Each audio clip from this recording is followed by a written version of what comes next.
कृष्ण आचार्य संघ की। सुनील सागर नाम हमें प्राणों से भी प्यारा है। सुनील सागर नाम मेरे जीवन का सहारा है। सुनील सागर नाम। एक समय पर भोजन लेते उसी समय पर पानी। एक समय पर भोजन लेते उसी समय पर पानी। उसमें भी आ जाए अंतराय, ना भोजन ना पानी। सुनील सागर नाम हमें प्राणों से भी प्यारा है। सुनील सागर नाम मेरे जीवन का सहारा है। बोला आचार्य सुनील सागर गुरुदेव की जय। आस्था, हमको आस्था है डॉक्टर के ऊपर, हमें आस्था है वकील के ऊपर, हमें आस्था है ड्राइवर के ऊपर, हमें आस्था है दर्जी के ऊपर। अगर हमें आस्था नहीं है तो भगवान पर आस्था नहीं है, अपने गुरुओं पर आस्था नहीं है। आप देखिए डॉक्टर के पास जाते हैं, डॉक्टर कहता है ऑपरेशन करना पड़ेगा, 5 लाख रुपए जमा कराओ। आप उससे सौदेबाजी नहीं करते और आप 5 लाख रुपए उसको जमा करा देते हैं और वो ऑपरेशन से पहले लिखवा भी लेता है कि आपका मरीज मर गया तो मेरी कोई गारंटी नहीं है। ऐसे ही आप वकील के पास जाते हैं, वकील कहता है 2 लाख रुपए लगेंगे, आप उसे 2 लाख रुपए दे देते हैं और वो कह देता है हार गया तो मेरी कोई गारंटी नहीं है। ऐसे ड्राइवर आपको ले जा रहा है, कहीं एक्सीडेंट करा दे तो उसकी भी कोई गारंटी नहीं है। परंतु आप क्या करते हैं, भगवान के दरबार में जाते हैं और भगवान से कहते हैं भगवान मेरा एक मकान बना दे तो मैं तेरा भक्तंबर का पाठ कराऊंगा। अगर मेरा मकान बनवा दे तो मैं तेरा भक्तंबर का पाठ कराऊंगा। और भगवान ने अगर मकान नहीं बनवाया तो भक्तंबर का पाठ कराने वाले कोई भी नहीं हो। है कोई? सौदेबाजी करेंगे तो भगवान से करेंगे, गुरुओं से करेंगे। उससे भगवान से कहेंगे मेरे लड़के की शादी करा दे तो मैं शीर्षक का विधान करा दूंगा, मेरे लड़के का लड़का करा दे तो मैं नवग्रह का पाठ करा दूंगा। अगर लड़का नहीं हुआ, शादी नहीं हुई तो कोई कराने वाला नहीं है। बताओ कितने ऐसे हैं जो कराते हैं। पहले आप श्रद्धा करें और भगवान के याद पूजा पाठ भक्ति करें, पाठ कराएं, उसके बाद में दुआ करें तो ठीक है। परंतु आप देखिए मंदिर के बाहर एक भिखारी बैठा होता है, वो जो भी मंदिर में दर्शन करने जाता है उससे भीख मांगता है और वो कितनी भीख मांगने की उम्मीद रखता है कि 2 रुपये 5 रुपये 10 रुपये दे दो। परंतु उससे बड़ा भिखारी कौन है जो मंदिर में दर्शन करने जा रहा है। वो मंदिर में भगवान के पास जाता है और भगवान से कहता है हे भगवान मेरा मकान बना दे, मेरी फैक्ट्री चला दे, मेरे लड़के की शादी करा दे। अरे भगवान के सामने क्यों भीख मांग रहे हो? अरे भगवान से दुआ करो, पूजा पाठ भक्ति करो तो अपने आप हो जाएगा। भिखारी की 10 रुपए की है, परंतु आप तो सीमा ही नहीं है। आज मकान हो गया, कल दुकान हो गया, परसों लड़के की शादी होगी, उसी के लिए ही हम लगे रहते हैं। हम तो भिखारी की तरह जाते हैं, भगवान से मांगते ही रहते हैं। भगवान से मांगना नहीं, भगवान कुछ नहीं देते।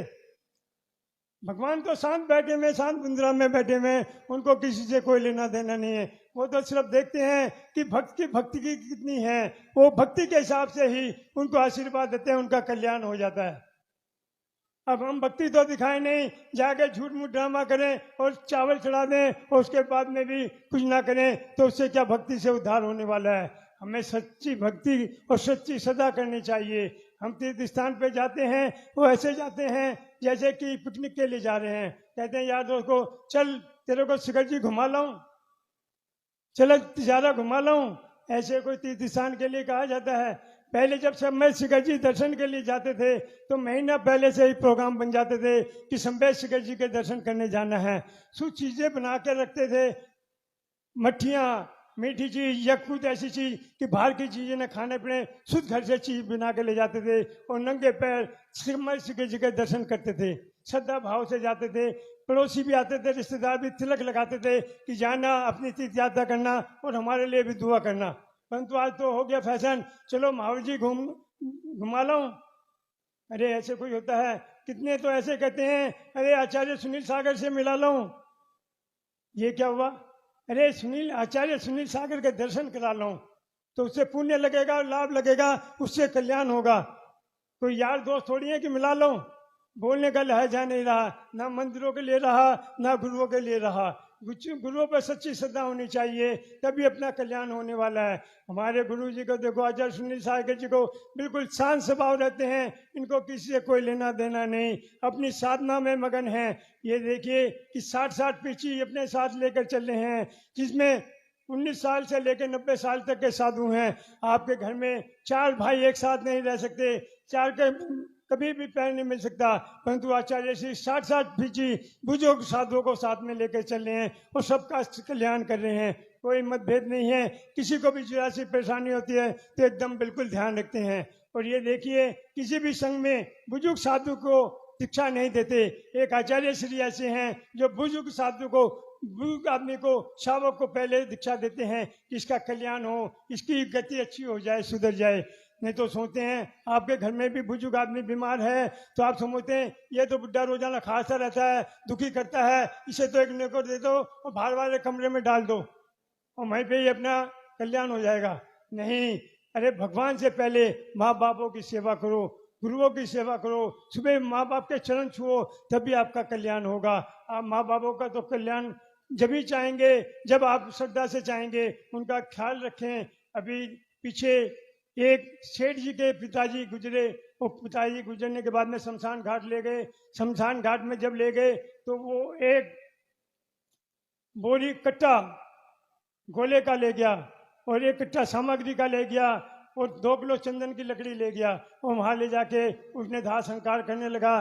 तो वहाँ के समाज के लोग बाग कहने लगे, अरे जीते जी तो बाप को घी दूध तक तो दिया नहीं, खाने को सूखी रोटी दी, अब समाज को दिखाने के लिए कितना आडंबर कर रहा है। सब लोग बागों को सब पता है कितनी आप माँ बापों की सेवा कर रहे हैं, कितनी धर्म ध्यान पूजा पाठ कर रहे हैं। अरे मंदिर में जाओ, अभिषेक करो, श्रद्धा से करो।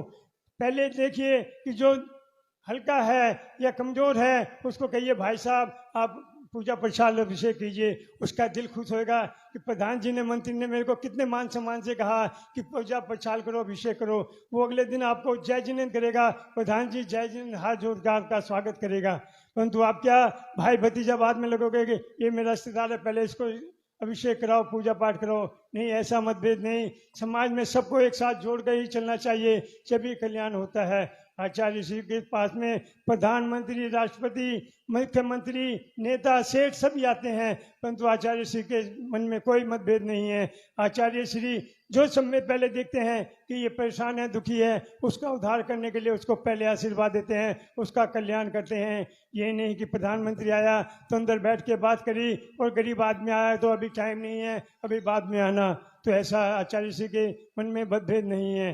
अरे आचार्य श्री किस गुरु के शिष्य हैं? आचार्य सन्मति सागर महाराज के शिष्य हैं, जिन्होंने 40 साल तक अन्न ग्रहण नहीं किया और आखिरी के 10 साल में सिर्फ मट्ठा पानी लिया। और मट्ठा पानी भी लेते थे तो एक दिन का उपवास करते थे, एक दिन आहार करते थे, मतलब 48 घंटे के अंदर मट्ठा पानी लेते थे। ऐसे त्यागी तपस्वी थे। अगर अष्टांग का भी आई और 1-1 महीने के भी उपवास किए, भादों के भी उपवास किए, तो उसके बाद में भी अगर उपवास खोला तो मट्ठा पानी से ही उपवास खोला। ऐसी त्याग तपस्या साधना आचार्य सन्मति सागर से होती है। उन्हीं के पद चिन्हों पर चल रहे हैं, उन्हीं के निर्देशन पे चले हैं, उन्हीं के आशीर्वाद से 60-60 पीछी हैं और सबका ध्यान रखते हैं। अभी आपने देखा होगा जगतपुर के अंदर समाधि हुई और वो हॉस्पिटल से डॉक्टरों ने जवाब दे दिया। जवाब देने के बाद में वो आए दर्शन करने के लिए कि मेरा अंतिम समय है, 2-4 घंटे बताया है तो आचार्य श्री के दर्शन कर लूँ। वहीं पे दर्शन करते करते आचार्य श्री ने आशीर्वाद दिया तो उसके भाव हो कि मेरे को दीक्षा दे दो। परंतु उसके मन में आया मैं घर चली जाऊँ, घर चली गई तो फिर वापस आने वाले नहीं है। तो वहीं पे उसके मन बने और फिर वहीं आशीर्वाद दे गए, उसको दीक्षा देने के लिए बने। परंतु सुबह आचार्य श्री ने चाहे सुबह दे दूंगा, परंतु डॉक्टरों ने बताया था 2-3 घंटे दिएगी। परंतु आचार्य श्री के पीछे लगाने के बाद में वो लेटी हुई थी, बैठ नहीं सकती थी और वो उठ के बैठ गई और आचार्य श्री ने निवेदन किया। आचार्य ने कहा, अगर मौन था रात को, आचार्य श्री ने इशारे में पूछवाया कि अगर दीक्षा के भाव हैं तो हाथ से नमस्कार कर। उस बुजुर्ग ने जो बिल्कुल हिम्मत नहीं थी और बीमार थी, उसने इशारा किया हाथ से कि मेरे को दीक्षा दे दो। और फिर रात को ही आचार्य ने उसको दीक्षा दी और अगले दिन बिल्कुल ध्यान से सारे भजन कीर्तन और जाप नमोकार मंत्र सुनती रही, बिल्कुल होश में थी। कोई किसी बात की बात कर रहा था तो हो गया, परंतु आचार्य श्री के आशीर्वाद से इतना टाइम मिला। डॉक्टरों ने तो कहा था 2 घंटे में इसकी समाधि हो जाएगी, परंतु आचार्य श्री के आशीर्वाद से उनने 2 दिन तक रही और समाधि मन उनने अच्छी से की। आचार्य श्री सबकी ऐसी करते हैं। आज तक पूरे इंडिया के अंदर सबसे ज्यादा समाधि कराने वाले हमारे आचार्य सुनील सागर जी हैं, जिन्होंने बुजुर्ग आदमियों को ज्यादा की ज्यादा समाधि देकर उनका कल्याण किया, उनका उद्धार किया, उन्हें अच्छी गति दी। अभी पीछे मेरे साथ दीक्षा होनी थी तो वो बुजुर्ग आदमी हॉस्पिटल में गए, उनकी 7 विधवा थी। उन्होंने वहाँ पे 7 विधवा पे कहने लगे कि इनकी हालत खराब है, सीरियस है, ग्लूकोज और खून चढ़ाना पड़ेगा। तो उसने कहा नहीं, मैं 7 विधवाधारी हूँ, मैं खून ग्लूकोज नहीं चढ़ाऊंगा। मेरे को आचार्य सुनील सागर जी उदयपुर में हैं, उनके पास ले चलो, उनसे दर्शन कराओ। वो वहाँ पे आया और दर्शन किए। उसने कहा मेरे को तो ज़्यादा समय नहीं है, आचार्य से मेरे को दीक्षा दो और मेरा कल्याण करो। और आचार्य श्री ने उसको दीक्षा दी। उसके बाद में उसने दवाई की 1 गोली तक नहीं खाई। जो ग्लूकोज और ऑक्सीजन चढ़ रहे थे, खून चढ़ने वाला था, उन्होंने गोली नहीं खाई। और 1.5 महीने के बाद में उसकी समाधि मन बहुत बढ़िया हुई। तो ऐसे आचार्य श्री करते हैं। जितने भी आते हैं बुजुर्ग दुखी और परेशान हॉस्पिटल से, वो आचार्य श्री के चरणों में आके अपना कल्याण करते हैं। ऐसे आचार्य श्री का वात्सल्य सब पे बना हुआ है और सभी बिल्कुल अच्छी तरह से ध्यान रखते हैं। आचार्य श्री किसी को कोई परेशानी नहीं आने देते, कहीं भी किसी को भी दुखी देखना नहीं चाहते। ऐसे हमारे आचार्य श्री हैं। ऐसा ही आशीर्वाद हम सब पे बने रहे। बोला आचार्य श्री सागर गुरुदेव की।